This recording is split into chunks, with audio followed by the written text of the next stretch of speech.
everybody, and welcome at episode number 6 of my vlog, iElle.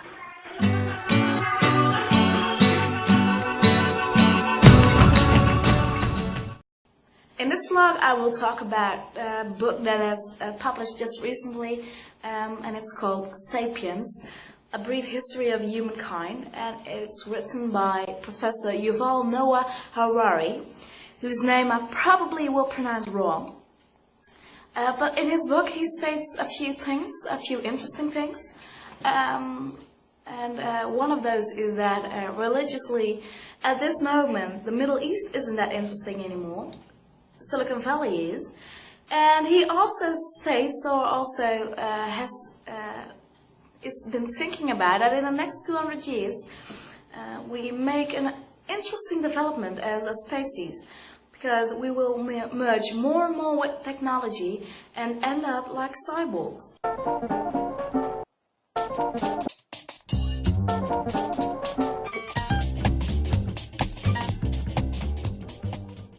Yes, and those are a few interesting things he's mentioning. The first thing that he says, that religiously Silicon Valley is more interesting and that we will become cyborgs in the next 200 years, has an interesting link. Because he will say, when we turn more and more into cyborgs, we all have the opportunity to live on forever and ever, because we can just replace some parts of us with new and brand new technology that's upgrading us.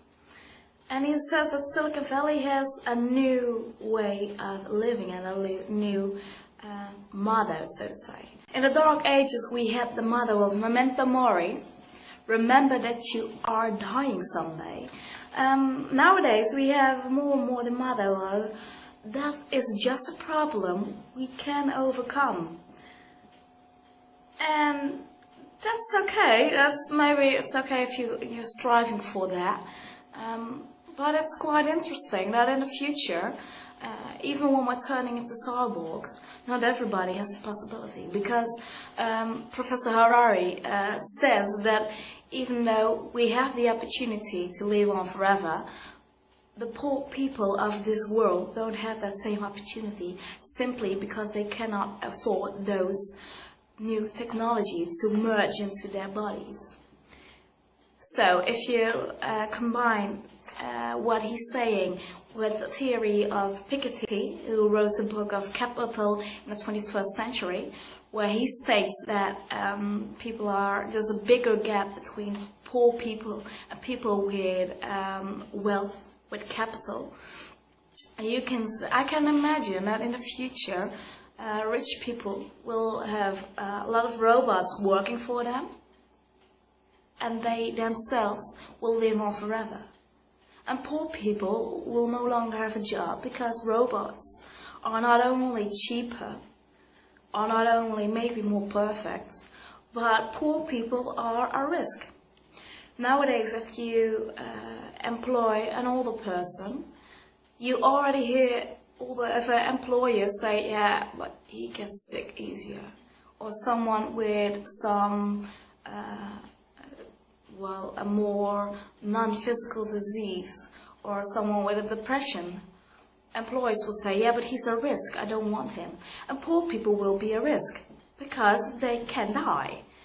And that people are not good for an employer, because he saw that employee as an investment, and that investment is gone. But he can invest in a robot, teach him everything, program him and everything, and he will do the job. So poor people will no longer have a job. And maybe in the future we only have cyborgs, and well, God knows how we would reproduce. So maybe in 200 years, we will no longer have humans, but just have robots, and lots of robots. Is that something we would strive for? Is that something good? I don't think so. I don't know so. But I think as a society we have to think about it. We have to think and have to decide if we ask our employers to act like Jesus, to act as a human, to be friendly to others, and just to be there for people who aren't as fortunate as they are? Or are we going to let them act like gods, deciding over life and death? Because that employer can decide over the life of his employee by just giving him the opportunity to be more cyborg-like.